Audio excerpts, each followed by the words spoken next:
Okay, so I've explained how our drain cleaning machine works many times. And what's going to happen here is we've got a spring wound cable. That's the steel spring wound cable. And then we've got a reel that holds that cable. And as this reel turns, as we start to spin the machine, it will spin this cable.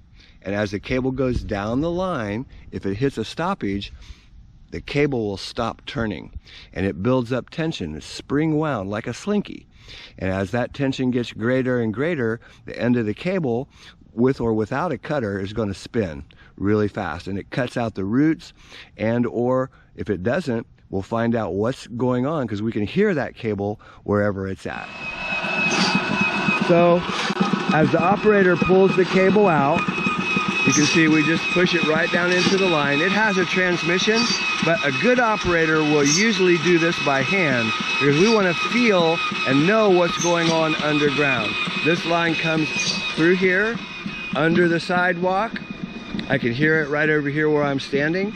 It comes right up along these knee-high walls and turns, and you'll hear it in this catch basin right away.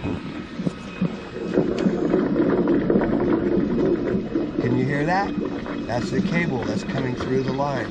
And when he gets to this point, I'm going to have him stop because we'll have to actually help it to get into the other portion of the catch basin. We've got an inlet and an outlet, and we need to get it to go on into the pipe and continue down the line. And I'll show you more of that in just 1 second. Okay, he's almost here. That length of that pipe, because it doesn't run directly this way, is probably about 60 feet. It actually comes straight up and then it turns and comes over to this point. And you can hear it, and I can almost see it. Okay! So we've got the cable right into the basin.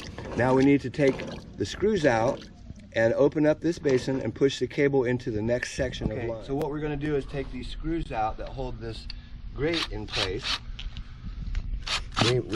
We might need a shovel because they've been in there for 6 years, but we're just going to take them out. There we go. We probably might need a shovel, but we got it. And if you look, you can see the cables come clear through to the catch basin. What we need to do is pull this cable that direction, and Chris loosened up the cable so I can pull some of it. And I can start it into that line, maybe. And that way he can continue to send the cable down through. But what's interesting is we've got to do it several places because we've got a lot of catch basins here. This is picking up a lot of water. So we've got a catch basin right here. The downspout tees into the line, but only a few feet from that, we've added another catch basin. And all of this is because, number one, is the golf course. You can see it back there. That water just pours down through there. But number two, if you look closely, you'll notice that this house has no gutters. Can you see that? So all of that water from his roof, and it's graded this direction, negative grade, coming into the house. All of that water poured over here against this foundation. They actually added the knee-high wall to stop the water from the gutter from coming over here, but that didn't solve the problem. There's just too much water coming off of the golf course. Can you hear it in the downspout? And it's also coming through the basin all by itself. You might make it and you might not. So that time I can see the cable made it through. So he's going to kick on the machine again, and we're going to go to the next catch basin.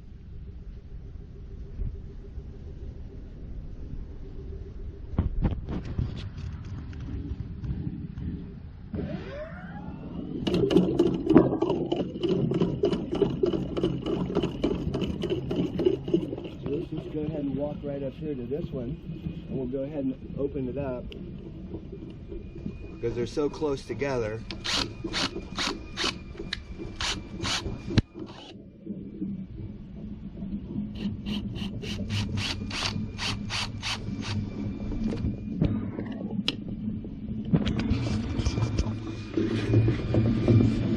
And you know what? It does sound like there is a small stoppage between this basin and the one we just looked at. I can hear it. And he might be able to tell us that he felt it as well. But it's going to come right up in here. And again, you can see that there's a flow of water. A good flow of water. The catch basins are clean. Here comes the cable. Right there.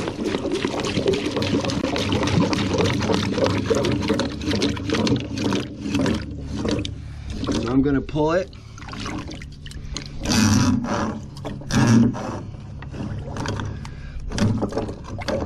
Okay. I pulled it into the next, to the other side of the catch basin, sorry, and we're going to keep on going.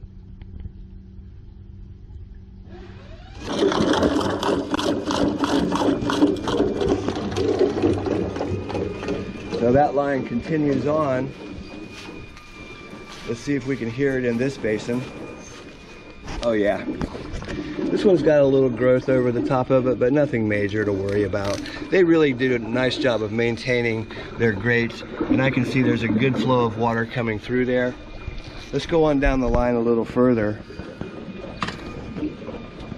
and see what we have.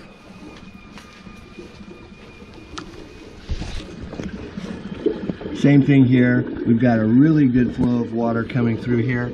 Let's continue on down to the beginning of the line. Very nice.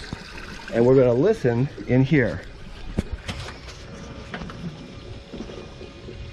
And yeah, I can hear that cable and the water running. So this line's wide open. And again, I think what's happening here is that during these big event rains that we get here in Florida, I mean, we're talking, 4 to 6 inches in less than an hour. 4-inch pipe, that's all it can handle. And if you look closely, you can see there's a lot of mud. See how dark the water is? Sending that cable down through there really does help. The cable's all the way to the end of the line, and we're just going to pull it back. And in the meantime, I'm going to go ahead and set these basins, these grates back on top of the basin and screw them down.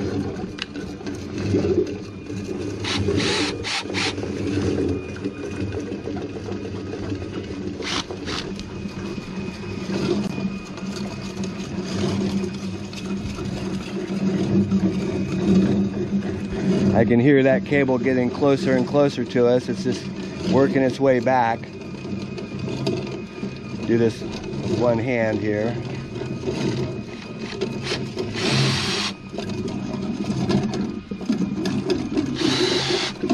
Nice. You can hear that cable coming right through there right now. And it's just looking really good. You can see that as the cable spins inside that line, that the line does get a little bit cloudy, or the water gets a little cloudy, but it's looking really good.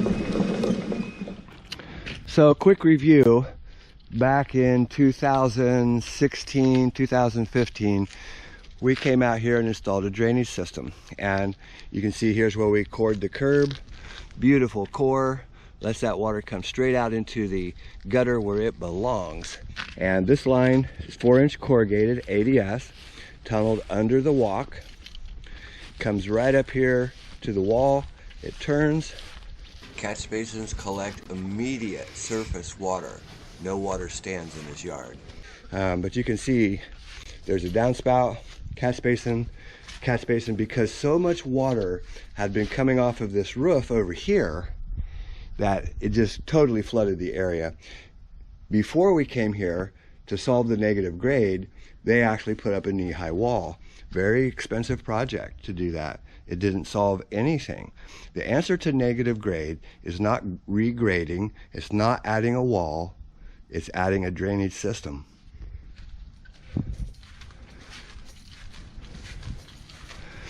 Catch basins. And people ask, where do you put the catch basin? Well, you put it in the low spot. And if you looked at this yard carefully, hard to see it on camera, But if you look at this yard carefully, this catch basins are in the lowest point before the yard starts to come back up. So it catches all the water, sends it out to the street. So again, a typical golf course community. This is actually a Monday maintenance day. And you can see, I don't know what time it is, probably 10:30, and people are out playing because that's why they moved here. It's because they want the golf course community.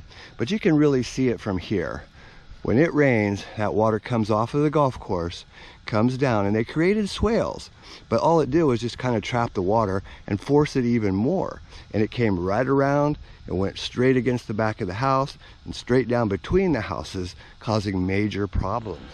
So if you're in a subdivision that has just a tiny space, a really tiny space between the two homes, and your neighbor does not have gutters, and you're on a negative grade, you can expect to have problems. And the solution is not the knee-high wall. That is not the solution. The solution is a drainage system. Regrading away from your home, it can help a little bit, but it depends on where that floor is. The floor here is right here. Can you see that? So adding a little soil here is not going to really solve the negative grade that comes from the neighbor's yard to your house. You can't be above the floor or you're going to get termites. And you can see how big and how much water comes off of that roof. It's tremendous, just tremendous amounts.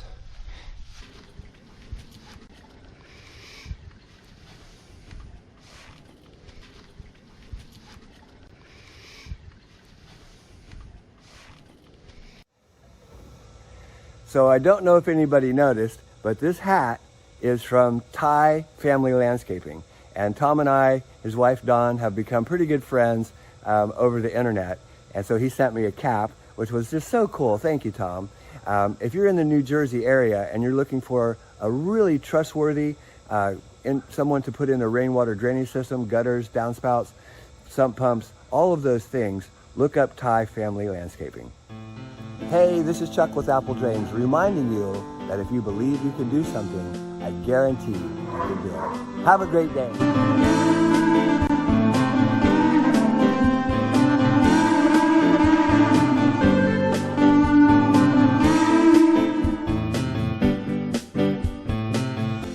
So, yeah, you know what? We have put in thousands and thousands of yard drains and French drains. And you know what we do? Every summer, we drive around in our van